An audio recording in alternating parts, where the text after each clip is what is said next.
If you're a business owner or entrepreneur, then you know how to hustle.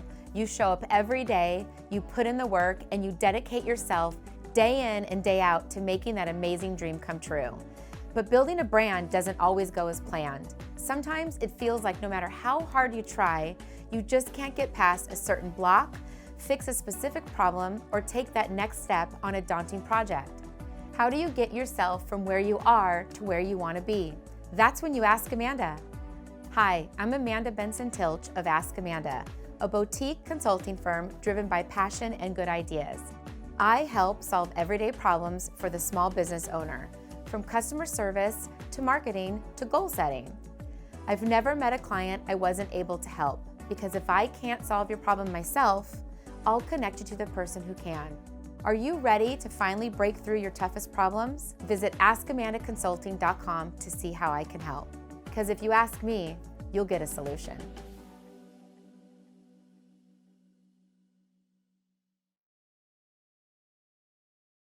Welcome to the Ask Amanda Show, where we solve everyday problems for the small business owner. Get nuggets of inspiration, access to experts, and answers to those burning questions preventing you from growth. Here's your host, Amanda Benson-Tilch. Hi, welcome to another episode of the Ask Amanda Show.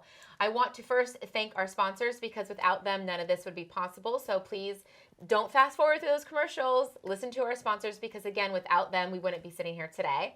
So I'm sitting here today with my cousin, actually, yes. You guys. I have a family member on the show. This is my dear cousin, Lora Dana, also known as Lori, also known as, what's your license plate? Lady Boss. Lady Boss. Lady Boss, which I love. So let me tell you a little bit about why she's here first. So on a previous episode that I had, my guest, Selena Thomas, asked me a question. She said, during the Flip the Script, she said, is there a guest that you haven't had on your show yet that you would like to have on your show? And your name instantly popped, like your face popped up in my, because That's a scary thought. Well, we just got done taking a trip together, yes. Remember, in the RV, yes. And we just bonded, and I heard a lot about like just your business experiences, talking with my dad and stuff. And I thought, God, you'd be such a great person to have on the show. And you have so much to offer. So your name popped up. And so today you're sitting here. So I'm very thankful that she asked me that question, that I instantly called you afterwards and asked if you would be on the show. And you said yes. So that's why we're sitting here today. So I'm very thankful that you are here. So thank you for saying yes. Oh. You're more than welcome, and it's my pleasure. So let me tell you a little bit about who Lora is. She is the owner of Country Club RV, located in Yuma, Arizona. And she is the president of Country Club, and or Country Club RV, and they have been in business since 2013. And their motto is best people, best product, best place. And they work very hard to live up to that in every way. Lori, I'm just going to call you Lori. It's That's so hard fine. for me. I know. Lori is also a grandmother, obviously a mother, and you were raising a family all during your involvement in the business. And Absolutely. we're gonna dive into that. You also have a bunch of dogs that I know. Yeah, all of that. You rescue and take care of. Yes. So very, down to earth, lovable mom. So I just feel like she's a great person for my audience for you guys to listen to. We're going to get some really great advice today from her, really focusing on women in business. And so let's just dive in. But okay. That's the point of us today. That's why we're here today. So why don't let's talk about our family and how we're cousins. So okay. You have to explain it because you're better at it. My mom and Amanda's dad are first cousins. Okay. Our grandmothers were sisters. So yeah.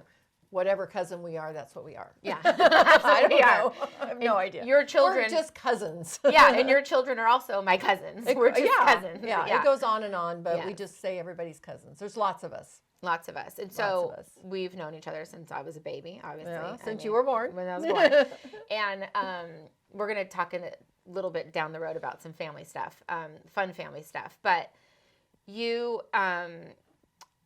I can safely say this, you're one of my dad's favorite cousins.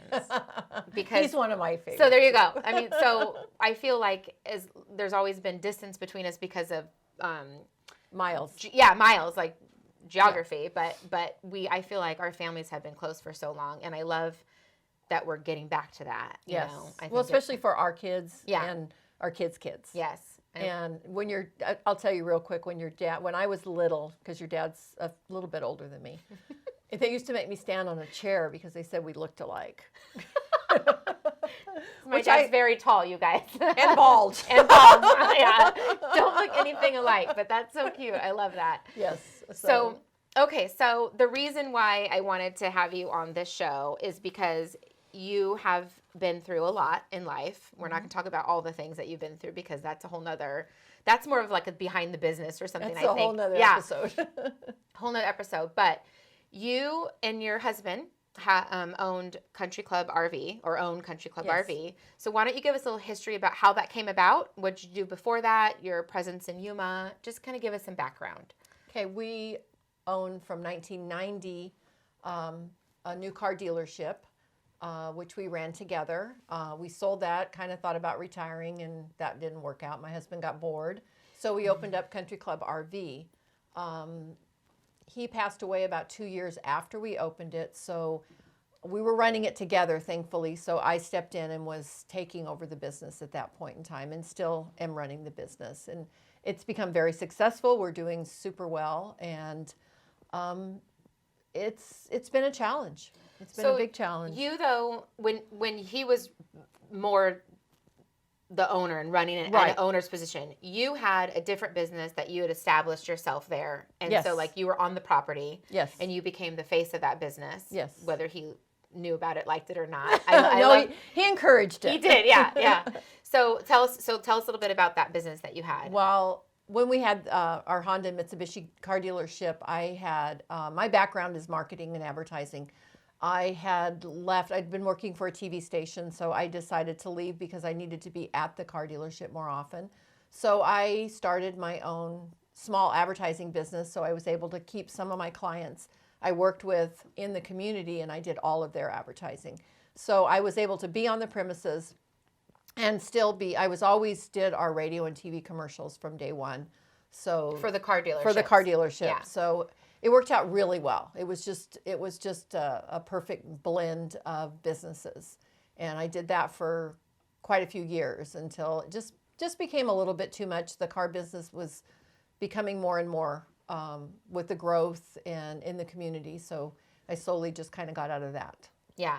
And then you established a role there when you guys opened up the RV business. Yes. Okay. And so what was Brent's title at the time? He was the president. And Yes. what was your title? I was at the time? secretary treasurer. Okay. But As I should be, I can handle the money.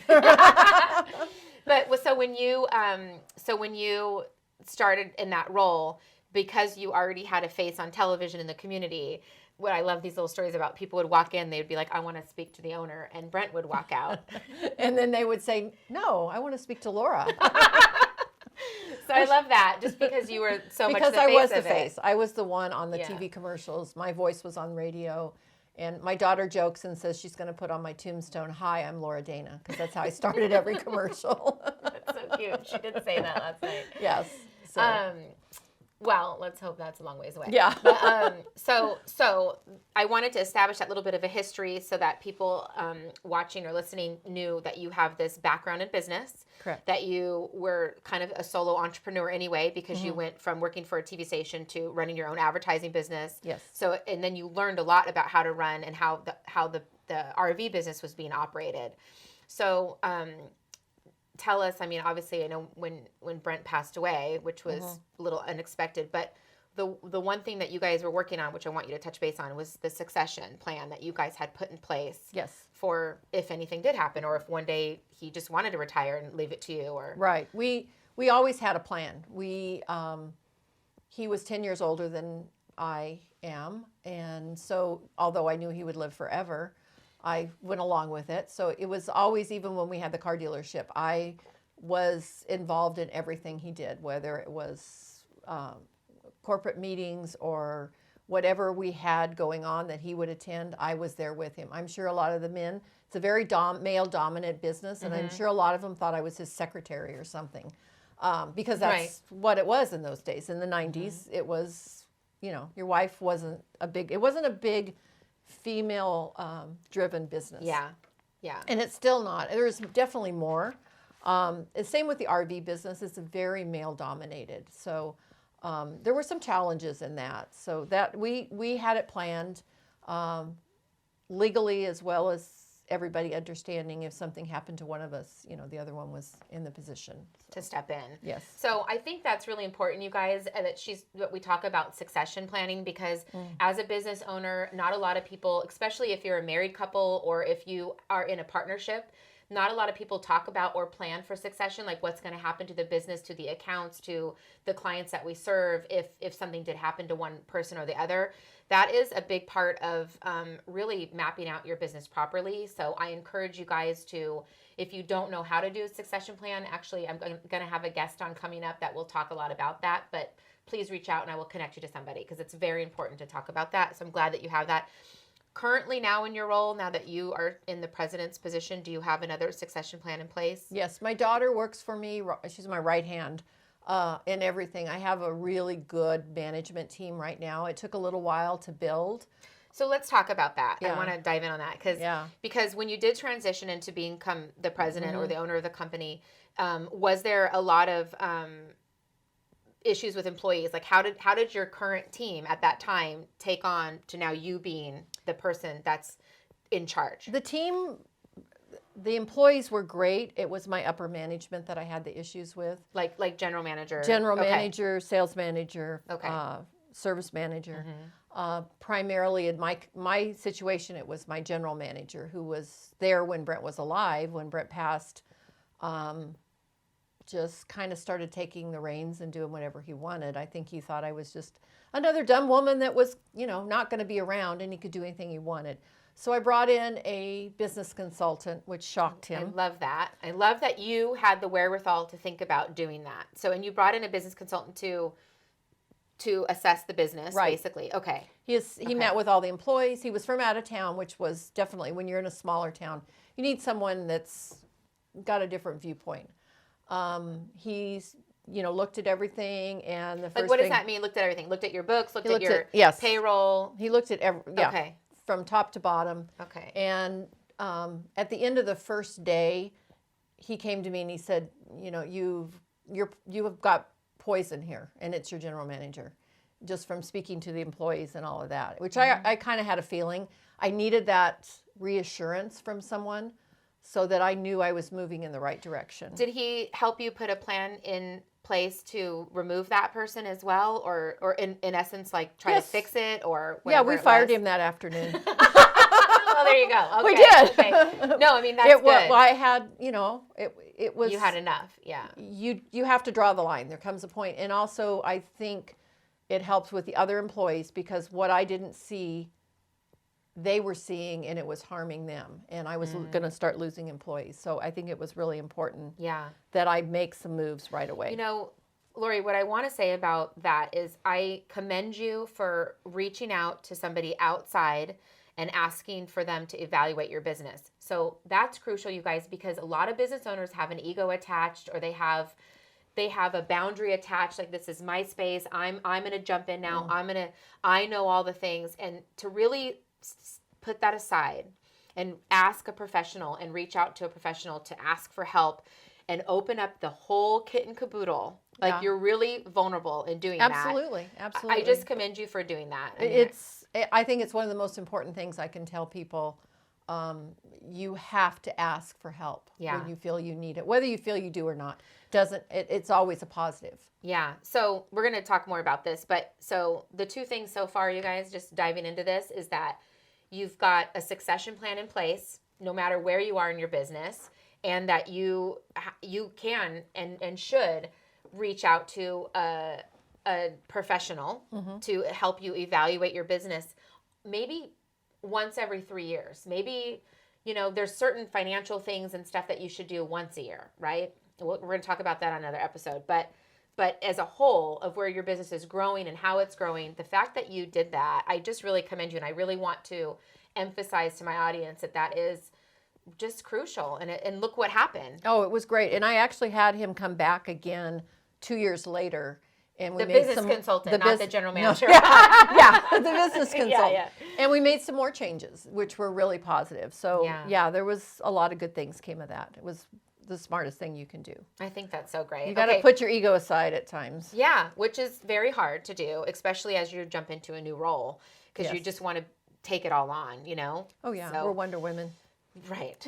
I mean, we are, but anyways. Okay, so we're going to pause for a second because I want to talk about a couple other things when we get back, which is that actual transition and trust and kind of your role now a little bit. We'll talk about that when we come back. So we're going to hear from our sponsors. When we come back, we're going to dive a little bit more in with Lori about learning a little bit more about her taking over the business. But so far, you guys, I hope that you're really getting some value from what she's saying. This is the whole point of today. We want to be successful women in business, and I'm sitting here with one right now. So let's soak it all up. We'll be right back when we hear from our sponsors. How can I design something that's even bigger and better for my clients? With that question, I started exploring all these different avenues of what I thought clients really wanted from their financial advisor and started putting the pieces in place in order to make that happen. My name is Chris Ingram, and I'm the CEO and founder of Prosperitas Financial.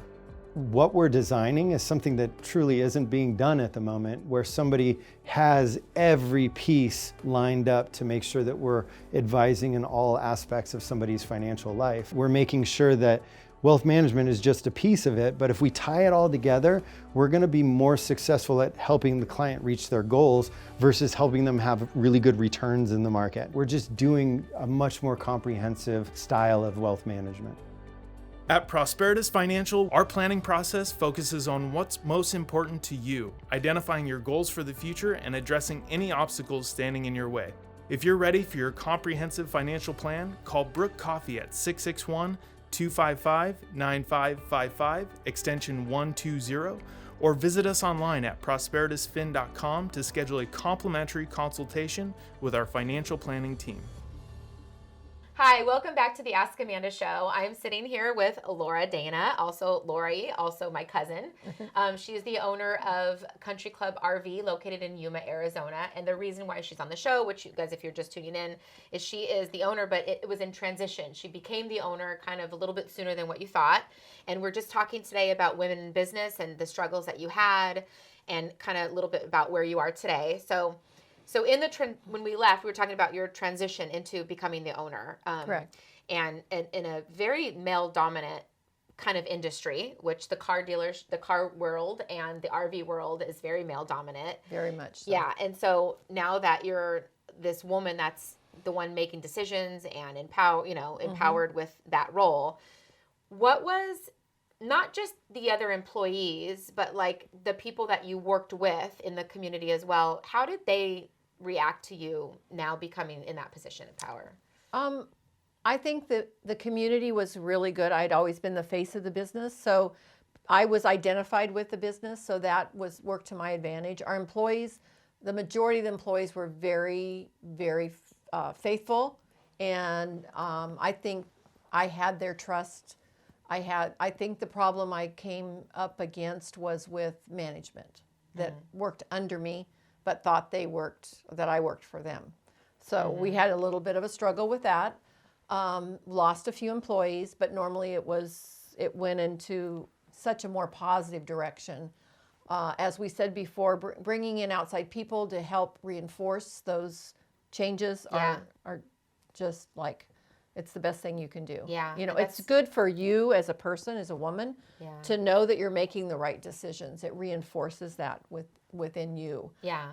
If you already had the instinct, especially as well. I mean, that's great advice. You knew there was a problem, but you need that backup to tell you, whether it's another woman or a man, it doesn't matter, but just an outside person that comes into that. Yeah. So I think on the whole, once we got through the hiccups, it was good. Yeah, a lot of those became good. Yeah, I'm sure. How important is trust to you? Not like you had to have all those employees now earn your trust, and they also had to put trust in you at the same time. So like, how was that transition? Because it is very male dominant, that industry. It is, and even when it comes to your suppliers and the manufacturers that we deal with. There's very few RV dealers that are run by a female. So it took a little bit of time, but it definitely, you just stick to your horses and you go forward and, you have a vision and you follow through with it. Yeah. And I think that's the most important thing that I had. I like people. I'm a very people person. So I enjoy that part. And I think just letting people know that we're still here. It may be me running it by myself instead of my husband and myself. But we're still, our customers are what make us. So that's our focus. Yeah. And our employees, my employees they're like family. A lot of them have been with me since the beginning. And I am so thankful for that. I've been They're there. great. I could attest to that. I feel like that's very family oriented, but that just speaks to who you are. Well, we're a little casual. You're very family. You're a very family, person, centered person. So tell us a little bit about what your role is today in the company. Today, COVID's definitely taken a little bit of a turn. Yeah, thank you. Safe word. But I have stepped back a little bit from being there every day. I'm only in there about 3 days a week now. My daughter has done an amazing job helping. Who's part of your succession plan. Yes. So eventually she'll take over one day. Yeah, she'll take over. Yeah. I have a phenomenal comptroller that is a female, a woman who is just strong and independent, and I couldn't do without her. And then I have my 2 other managers. We call ourselves the dream team. That's cute. We try. The guys are, we still have, and then the other problem, I think, as a woman, having my general manager's only in his late 40s, which is a little bit younger than me. So I think sometimes you run into the fact of he looks at me as his mom. And right. So, but he's very respectful. He's just a great guy, and we work really well together. Yeah. And it's also interesting. He is from a longtime Yuma family, as I am. So right. You really find a lot of pride when you work with people that are from a small community like we have, that really care about their reputation and our place in the community. And that's what I have now, and it's working really well. That's a really good point. Santa Clarita is very much like that, which is where we're shooting this today in our community. Those of you who know me here, I think that is very much what we are about here. So when we as a community member get involved with a nonprofit, or you open up a business here, that you're going to be supported by people that trust, that right. You've earned their trust and they respect you, and you do the same with them. So we're just a little bit bigger, I feel a little bit but bigger. Yeah, but I get it. You're surrounded by a little bit more. We're kind of surrounded by desert. Yeah. Mexico and California. Yeah.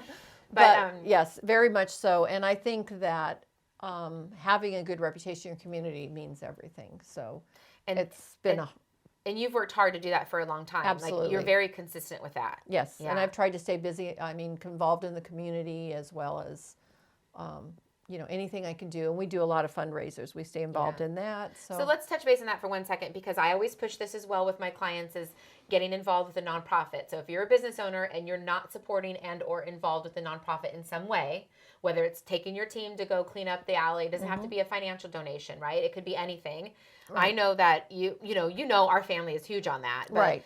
It always has been. So tell us about the nonprofits that you've been involved with, and then and for years, I think, right? Right. We've been involved with hospice. We've been involved with Humane Society. We've been involved with some of our local fundraisers for community buildings that are going up. I like to paint, so I do a lot of donations to auctions for that. She's an extremely talented artist. No. I like to paint is an understatement.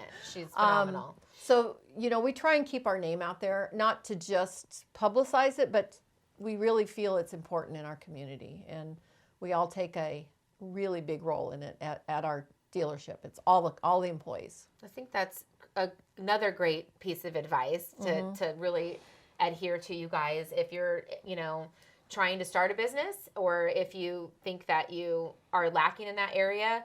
One of my other clients started her business, I think, a year and a half ago. And this year, her goal was by this time, was to be involved, pick a nonprofit, and together as a community that they work with, support that. And she launched it and she did it. And I just feel like I'm so thankful to see that, because it's a lot of work getting your business off the ground. There's no question, but it does make such a difference to feel and know that you are giving back to the community that you are asking to support your business. Oh yeah. And I never have wanted to do it to have my name out there. Right. It's more of a personal feel that, you know you're doing the right thing. And like I said, the Humane Society is one of my favorites because I'm kind of a dog lover. Yeah. Just a little bit. I know. Well, we can.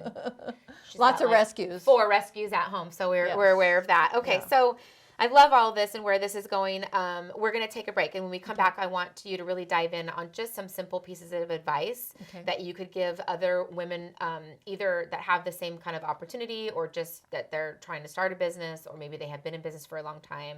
I just think that you're full of it, and I just would like to dive in. She knows what I mean. All right, well, we're going to take a break and hear from our sponsors. When we come back, we're going to hear more from Lori. Thank you. Hi, I'm Marlene Villa. I own Villa Promotionals. I help companies promote themselves through the use of promotional products. You want to put something out there so that you can be remembered. That name and that retention lasts so much longer on a product that client's going to use and value than just a handshake or a business card. I started Via Promotional so that I could help companies increase their volume and retain their clients. Many of the businesses I find that we work extremely well with are municipalities, hospitals, colleges, and a lot of our larger clients will be ordering 1,000 to 5,000 items. However, they're going to maybe just need one tablecloth, or they're going to need that one award. Well, we also tailor to that. We actually take the time to make sure that that product is the one that's going to match your business and the goals that you're trying to achieve. We have great communication with our clients every step of the way. They don't have to just hope that it's going to show up that day. We're going to let them know when it's shipped and when it's supposed to be delivered. If you're looking for quality products and customer care for your business, call 661-254-4910 or email us at viapromos@yahoo.com and visit our website at viapromos.com. Hi, welcome back to the Ask Amanda Show. I am here with Lori, my cousin, and we are talking about women in business, since we both are one. But I want to lead this last segment here, or this segment, I should say, with just advice. I want to just focus on advice for women in business, because you have worked for a corporation. Mm-hmm. You have been an entrepreneur and solopreneur, owned your own business in marketing and advertising. You worked with a partner, a husband, in a business, and now you are the sole owner of the business. So I feel like I've kind of touched on it all. You're also very young still, but I feel like you've got a lot. You have touched on it all. You've had your hands in a lot. You've spanned a lot of time where we've had a lot of changes. In fact, I want to say this one quote because I thought it was really important. I found, as of January 2021, women currently hold 30 of CEO positions at the S&P 500 companies. Not many. 30 out of 500. Time to step up, ladies. I mean, granted, that was 2021, so it might be whatever. Maybe two more. 32. But to that point of, there is a confidence thing. There is a boundaries, issue. There is a lot of us women are also mothers and we run the family. I mean, there's a lot of challenges that we sometimes allow us to be a block from us going forward in business. So absolutely. What advice, I'm going to ask you a bunch of questions, but what advice would you give a woman who has the opportunity to move into a leadership position and or just maybe start a business? Probably the first thing I would say is figure out your schedule. If you have children, who's going to take care of them and who's going to be your backup if you're not able. Same with your household. If you have a husband, and it sounds like I'm being, this woman, but no, you have to be able to feel confident in doing a job, but at the same time feel you're doing what you want to be doing in your household with your children and with your relationship. I think that's really important. And also look for outside help. Look for a good accountant that can help you, a good person that's going to help you with your finances as well as be your right-hand person in the business, not just at home. Mm-hmm. So I think you might need two separate people exactly. for that. Like if you've got young kids, finding someone that you trust to help you with your kids, whether it's a nanny or it's a neighbor or a cousin or whatever. Yeah, a family member. And then, I also know that you've got dogs at home too. So when you leave for the day, a schedule for the dogs and just taking care of them. It's like, that's a whole nother, do you have dog walkers? Do you bring them to the office? Like, what are those boundaries? And everybody has abilities to access certain help. I was lucky enough for a lot of years to have a live-in housekeeper that would take care of my dogs if we had to be out of town. There with the kids as well as everything else. So it's a lot. It's a lot. And I think that's one thing women have to be prepared for, is that it is going to be a lot. Yeah. I mean, you really have to have a mindset that I can do this and stick to it. And a schedule would help, like mapping out a business, a schedule for your business and a schedule for your house. Yes, and looking and asking for help. Never be afraid to ask for help. I think so often women feel that we can do it all, so we aren't going to ask for help. And I think we have to get over that. You know, just personally, that was my hardest thing to do, was ask for help. When my ex-husband left and it was just the kids and I could not. I couldn't. And it was my sister and it was my neighbors that came to me to offer the help because they knew I couldn't. Right. And if I didn't say yes to that, I don't know how I wouldn't have been able to do it. Right. I would have been a different person probably, because their help allowed me then to do other things that made me feel that I was being successful at home. Yes. You know, that it allowed me to work, to bring home the money, to get us to the next phase of life, of like, if I didn't accept their help. But man, it's so hard to ask. Yes, and I think too, we'll set ourselves up for failure if we don't ask for help or we don't accept help. And that's never a good way to start. And I would say that, especially women that have a family still at home.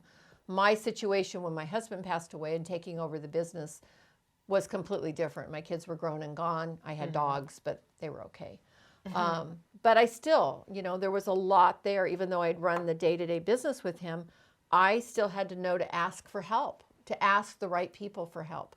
So, no matter what part of business, whether you're taking over a business, whether you're starting a new business, I think that's one of the biggest things I can add. Yeah. Well, that ties into just who I am as well with Ask Amanda, is like reach out to the experts to help you put people in place. And because you have a special trade, you have a special skill set. You don't have all the trades and all the skill sets. So reaching out to other people to fill in those gaps. One of my guests that we had on before, Rachel Cosgrove, talked about when you're building your team, to find team members that have the strengths that you don't have. So they combat your weaknesses, Yes. So like if you're not good at social media, find somebody that's good at social media, like that kind of stuff. So that is a good piece of advice. I mean, said numerous times now on the show. Yeah. I think that's I have two managers. One is great at fixing problems because he's very calm. And the other one is such a go-getter. He's great at everything. At everything else. Take charge. He does. And it's such a great balance. And it was so great to find these two that work so well together. Yeah. And so tell me, you mentioned earlier in the show about your dream team. So just advice on kind of filling those gaps, asking the experts. So tell us who the dream team is and how did you go about knowing that you needed them? Or did that come naturally? It kind of just fell into place. I had my daughter, of course, who is, like I said, she does just about anything I ask her, which is wonderful. What's her title in your daughter? In your company? Not in your life, but in your company. Isn't she like? She's a corporate officer in the company. Okay. And then I have a comptroller that's an amazing woman, as I've said before, and she just makes sure we're on track.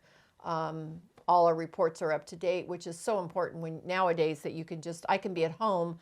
Right. And watch what's going on all day long. So that's another good piece of advice, is having systems in place that you can access from anywhere. So it's huge. Which in today's day is not hard to do. There's so many applications that they're web-based, cloud-based, all the things. But knowing how to utilize them from a distance, from anywhere else. Yeah. It makes such a difference. I can look at all the deals they're working. I can look at all the financial statements. Everything is right there at my fingertips. And then I have a general manager and I have a finance manager who fills in sales. And we mesh. Yeah. We're just, we finally got the right people, and that core group right there is the best I've ever had. And, that's what we call ourselves the dream team. Or they do. They're my dream team. Yeah, they're your dream team. But it is important to, again, so like you probably had to go seek them knowing that you needed to fill these roles and what was the balance. And yeah, so that's another great piece You have to bring different strengths in, streaks and weaknesses, identify them like you said, that we each have, and be able to fill those gaps with the right people. So- and that makes all the difference. So tell us, let's talk about what your strength is. So your strength is, you mentioned earlier that you're like a people person. Yeah. And this business is 24/7. Oh, yeah, absolutely. It never goes away. Being in the RV business, especially in Yuma, we have a lot of winter visitors. We have about 100,000 in the winter at least, if not more.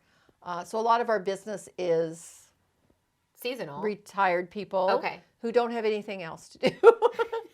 They're Yeah. out looking for things. So I love visiting with them and hearing their stories, and I think they enjoy that also. So it's just a huge It's personal, plus. personal touch too. It really yeah. makes a difference Yeah. to go out and introduce yourself to customers when you're the owner. They really appreciate that, and I think it brings us closer. They're more likely to go refer you to their friends, which I think, when a small community, you work off referrals. Yeah. Yeah. And so having that personal touch and having people in executive positions that are that kind of people too. Knowing that that's what you need for that type Yes. of business. Yeah. And I think the other thing you touched on earlier too is that you're good at finding balance. One of my questions would be like, how do you find balance, between working full time in this role and then managing, like a household or whatever, but you accept the role or the position that this is a business that's 24/7. And so Yeah. that's how you thrive. That Yeah. is your strength. Yes, and I think too, for someone starting up a business, if you're not that major people person, then hire that people Yes. person. You can be the background, Key. you can do the finances, you can do all that and still own the business or run the business, but fill those slots with the right people. Yeah. That's- I 100% agree with It that. makes such a difference. Yeah, it And does. it doesn't always happen overnight. It takes a while to find the right people. Yeah. So don't be afraid to kind of find your way, as I've had to do. Yeah. But that's great advice. It helps people like kind of think about their structure, their Yeah. business structure right now. So Well, and I think too, you don't belittle yourself if you hire someone in a position and you realize a few months down the road they're not the right person for that position. Yeah. And then some of us, say, "Oh gosh, but I got to make them the right person." No, you don't. Don't do that. Sometimes Yeah. you can't. Yeah. I always say when we hire people, even in other positions like a receptionist, you can't teach a personality. You Yeah. have to hire someone. You can teach skills, but you can't teach a personality very often. It's really good So- advice. That's really great. And those positions sometimes are lower paid positions, but they're some of the most because they touch your customers first. Yeah. So they, they shouldn't be the lowest paid. No, they actually. shouldn't be. So, No. yeah. So I have another question about, this might be helpful to people. So in terms of sacrifices that you have to, in all these transitions that you've had to make over the years, how do you decide what's more important? It's like, how do you give up things, How have you done it? It's so hard at different times in my life. It's been different, but more often than not, you have to weigh the pros and cons of, you have children, you have a husband or you have a spouse or you have a significant other. You have to weigh their importance in your life as well as your business. And there's always going to be times you're going to have somebody else maybe take the kids to go do something that you wanted to do With them. And Yeah. it's a give and take. It really is, and everybody's struggle is going to be different. I think some people just find a better way. Sometimes you don't sleep. Let me tell you about sleep. I'm getting it all now, Yeah. but I didn't before. Well, now I get lots of it. but- Exactly. That is a really good one. I sacrificed sleep a lot Yeah. in the beginning of starting my own business and when I was single mom for a long time. Oh yeah. Yeah. It's not an easy job, but I think women are really good at finding that balance. I Yeah. think they're better than men. You know what else I would say too is just to piggyback on that is to ask other women how they're doing and how they did it. Because if I do believe that we are stronger together, and that's the point of this episode today is that you're being able to share your story and offer this advice, and I really hope you guys are taking it to heart. But if you want to know more from her, you can just reach out to her or me or whoever. Absolutely, yeah. I think like reaching out to each other is also Yeah. just, I don't know, because if you're in a certain phase, well, you might have already been through those phases. So I've been through most of those. I just think that's hard or that's helpful, I should say, because it is hard that goes back to us asking for help. Asking for help. I tell you, that's one of the main things that you have to ask for help. I wonder why that is. That's a whole other episode of why women struggle with asking for help. Yeah. Especially if you're asking other women, it should be a little bit easier. Yeah, and I think we ask for help better than men ask for help. Oh, please. Yeah, I can't even. Thank God that directions are on your phone now so they don't have to stop and ask for directions. My dad would be driving around forever, still to this day. Actually, him and I have the worst sense of direction as well. So, anyways. It's like, don't say east or west. Yeah, don't do it. Don't do that to me. I'll be in a circle. I don't know what you're talking about. Point. Yes, exactly. All right. Well, when we come back, we're going to talk about where you can connect with Lori. So if you want to ask, continue a conversation or ask her questions, or go visit her RV shop. I love taking tours of all these RVs. It's so fun. You get to drive around. Farrah drove us around on the cart, on the golf cart on the lot, and we got to look at all the different bells and whistles. And it's amazing. It really is exciting. Yeah, and it's a fun we own business. one, so there you go. It started it. Yep, for sure. It'll be your first of many. I know. We already talked about that. So when we get back, we will find out where you can connect with Lori, and then we're going to do the little fun thing that we call Flip the Script, where she gets to ask me some questions since it is the Ask Amanda show. But first, we are going to hear from our sponsors. Again, without them, this wouldn't be possible. So I'm very grateful to our sponsors. Thank you guys for your support. We'll be right back. As business owners and professionals, you have so much on your plate. You never stop to think about your headshots, marketing video, or personal branding until you need it now. Then you're scrambling to figure out what to wear, how to match your brand, what to say, how to reach your target audience, and how to use your visuals in a way that actually makes an impact in your marketing. You quickly realize you don't have any of the answers because you're not supposed to. You're not a professional marketer, model, or TV personality. You're an executive who needs efficiency, superior quality, and a little direction. You also want to feel good when you step in front of the camera, and maybe even have a little bit of fun too. Hi, this is Brian and Lindsay Schlick with Schlick Art Photography and Video. We provide professional headshots, marketing photography, business videos, video subscriptions, and more to help you market your business with compelling visuals and a streamlined experience. We guide you through the process every step of the way so you can feel your best on camera and make the biggest impact in your marketing. Visit schlickart.com to see how we can help you take your brand to the next level and look good while doing it. Hi, welcome back to the Ask Amanda show. You know, I always forget to say I'm Amanda, but I feel like you guys know that. So I'm sitting here with Lori, my cousin. We've just had a great conversation about, women in business and the business that you own. And I hope that you guys got a lot of value from her being a guest today. Go back and listen to it. But I really would like, if you want to continue the conversation with her or I, but where can people connect with you? Probably the easiest place is my email, which is lkdana, D-A-N-A, 554@gmail.com. It'll be on the screen. Yeah, well, it'll be here. It'll be right at the bottom. Or if you're ever in Yuma, you could go by Country Club RV, and Yeah. we'll show you all the RVs, and you'll have a great time. It's super fun. It's such a fun thing. It's a great little place to visit because you guys are a lot like family. Yes, You are. We are family. So this is the moment where we have some fun and we flip the script. I mean, we've been having fun the whole time, actually, if you've been watching. Yeah. But so if you've got questions for me, this is the time where we ask Amanda. Uh-oh, in trouble. Hot seat. When you started your consulting business, how did you get your clients to earn your trust to give them advice for their businesses? I love that.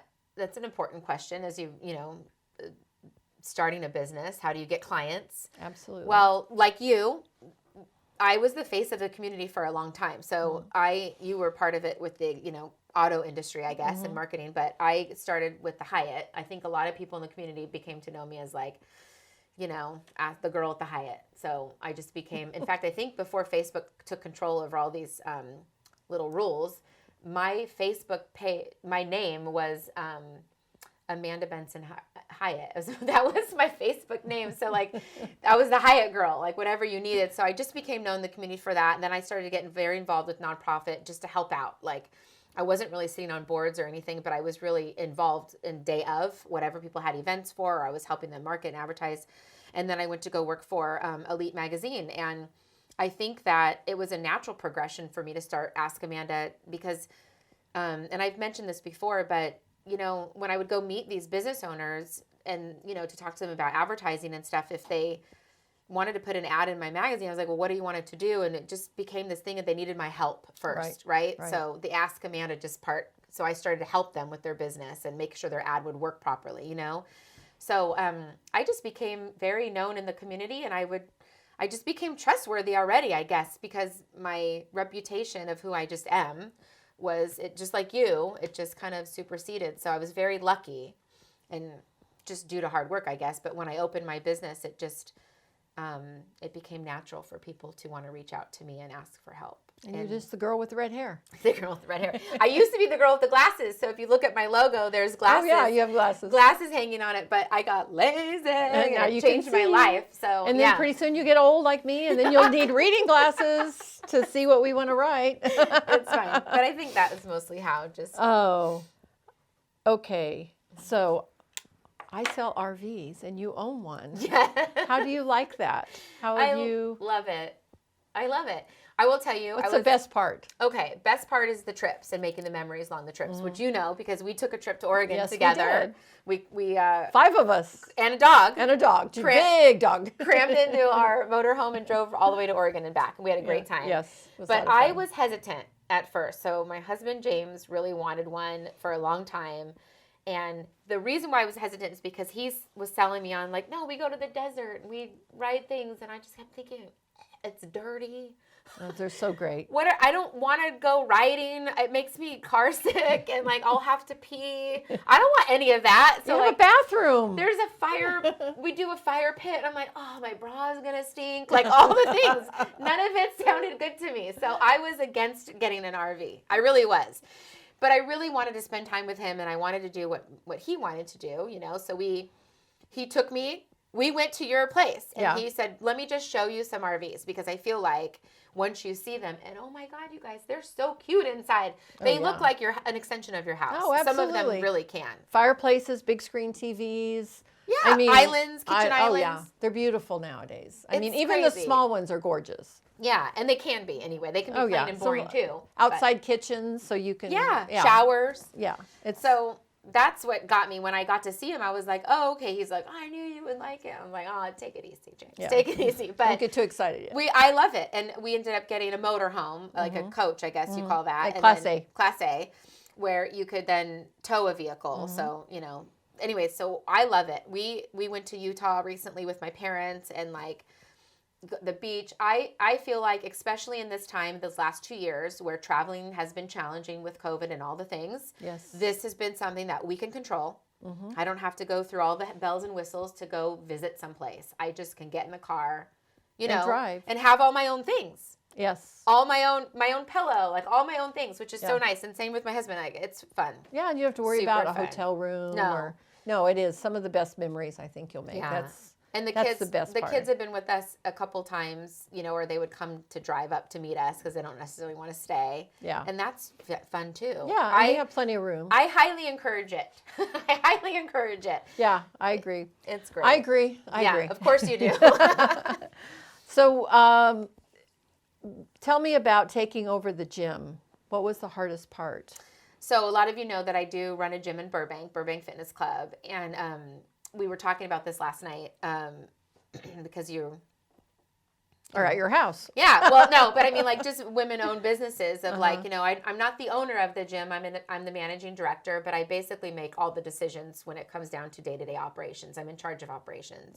I'm in charge of the people, but I'm not the face of the gym, which is interesting. And I did that on purpose because we are very much community-oriented, and I want the community members. I want the members to be the face of the gym. It's a place for them. It should be about them. So I took a role of stepping back, but the challenging part that I had in the takeover, I mean, that's a whole nother topic, which will be one day. It'll be a whole nother podcast.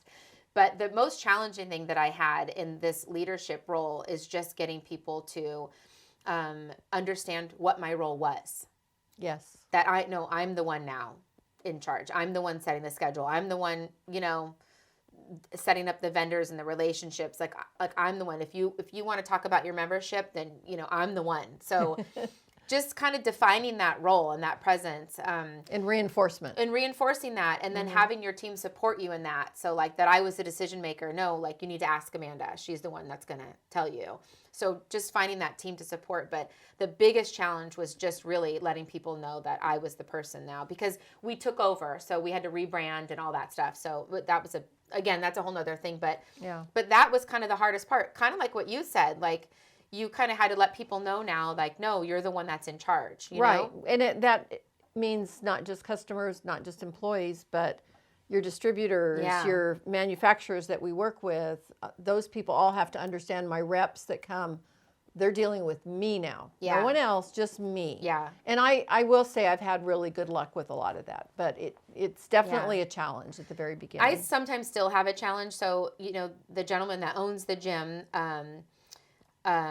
people really want to talk to him. Of course. So they're like, no. And I'm like, no. Like, I'm, you can talk to him and he has no problem talking to you, but like, I'm the one that's going to make the decision here. He's going to tell you to talk to me. Yeah, he basically would. And so that's kind of been the challenge that I would face of like, and maybe it's because I'm younger and I'm a woman that they don't really, a lot of our vendors, they didn't really want to talk to me about the sale, the big purchase of the equipment or whatever. They wanted to deal with him. So that's. No, it's a struggle. Still happens today is kind of the point. And I think it will always. I think there's always going to be that for a long time, at least. There's that little bit of a hesitation. Well, we've got time for one more question. Okay. What about rolled tacos? What do you have to say about rolled tacos? So my friends that, two of them are sitting over here behind the camera, that make fun of me sometimes because we call what you would call a taquito, we call it a rolled taco. So the reason why is because they're bigger. Yeah, they're regular size.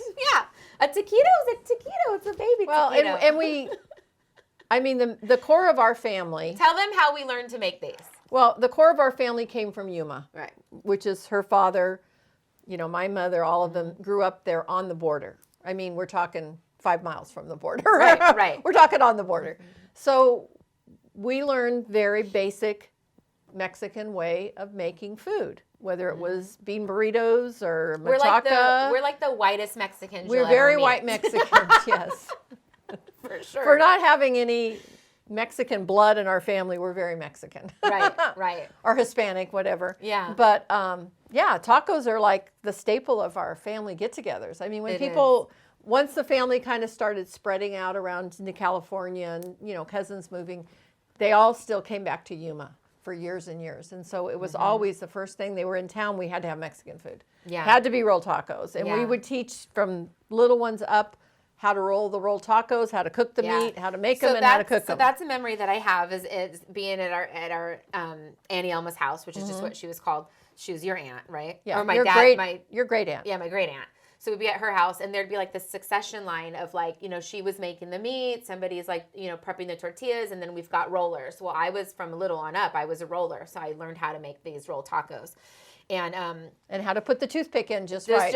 And the proper amount of salt and all the things. Yeah. And all of my friends love them. In fact, James just asked me to make them on Saturday. I was like, oh, great, because we're going somewhere. I got to make all these rolled tacos. But for Thanksgiving this last year, I told you that my mom and I made like 60. Oh. And they were all gone. Like not one of them was left. So, and usually having them cold the next day. Tamales are another one. I know. That's another side of our family that we make tamales every year. Yeah, every year for Christmas, because that's a tradition, I think also that came from Mexico, is we always have Christmas Eve is Mexican food. Yeah.